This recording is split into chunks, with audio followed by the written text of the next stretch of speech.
Opinion. By Michael Goodwin. It is a given in politics that an incumbent has the advantage until things go wrong, at which point the challenger gets an edge. Then why, amidst panic, death and economic shutdown, is Joe Biden looking like the sick man of 2020? Biden's predicament is odd considering a key pillar of Donald Trump's presidency, record low unemployment, is being vaporized. Thursday's 3.3 million new unemployment claims wiped out nearly half the jobs created in the last 3 years, and the worst is yet to come.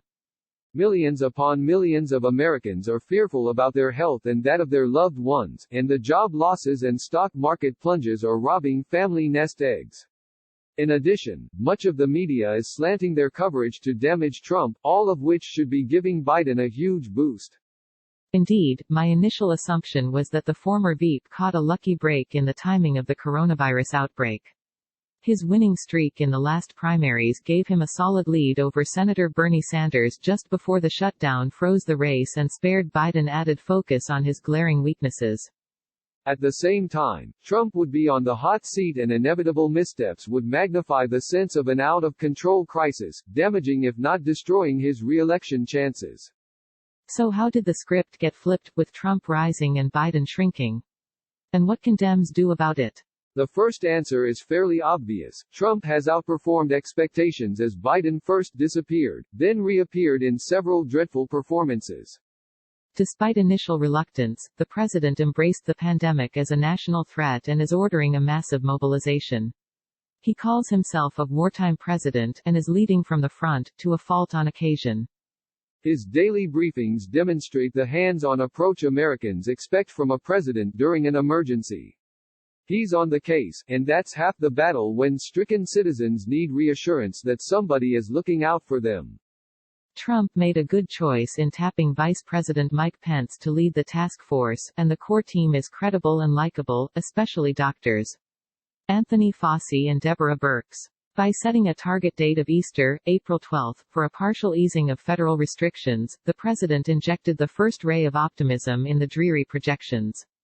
Naturally, many on the left refuse to share that optimism, preferring a sky is falling pessimism and demanding a national lockdown. Nor are they welcoming signs of bipartisanship, choosing to magnify even slight differences as absolute proof that America remains polarized. As for the media, their hostility toward Trump for 4 years has led them to cheerlead for a Biden victory.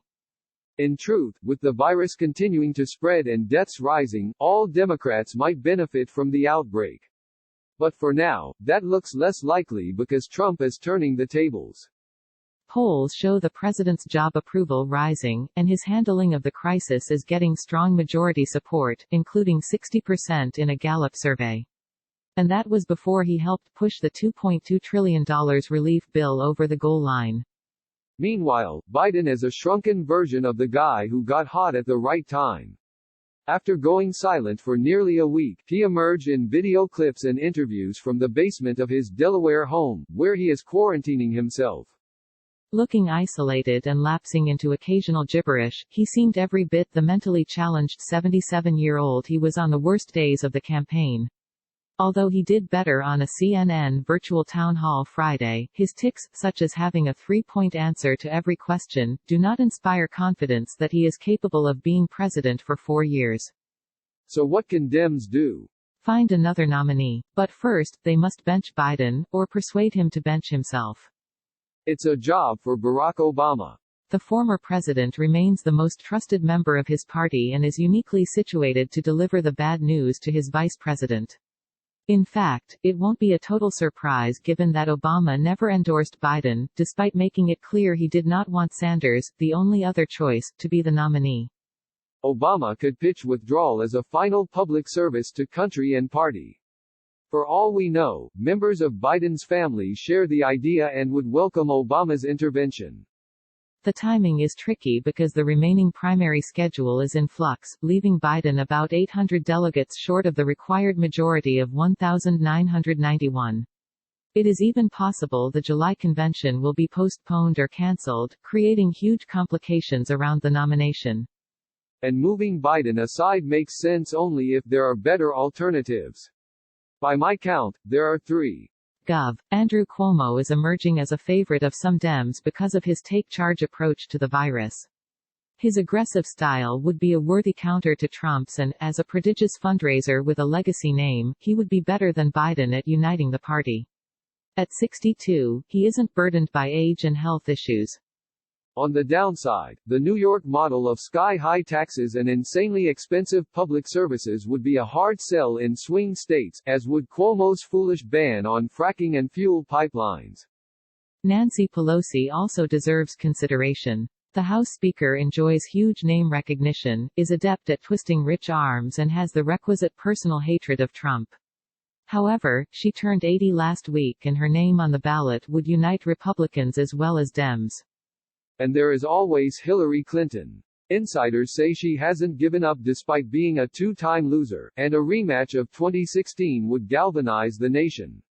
Her Trump grudge would be the only rationale she would need and might give Dems the turnout they would need.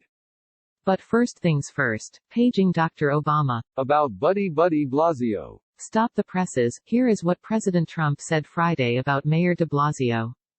I've really gotten to like him. I get along with him very well. Now, he wants us to do certain things, and we've produced. Given that they were nasty combatants, there are two possible explanations for the change. 1. Trump means it. He loves his hometown and sees the mayor as a good partner in trying to save lives.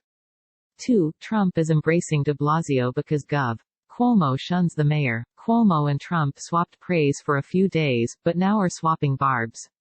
So the enemy of Trump's enemy is his new best friend. Salute to NY's heroes.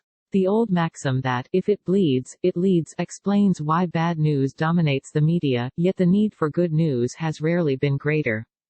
Which is why I recommend the Hero of the Day feature in the Post. It sings the praises of ordinary New Yorkers helping others however they can. It's a guaranteed mood lifter. An inspiring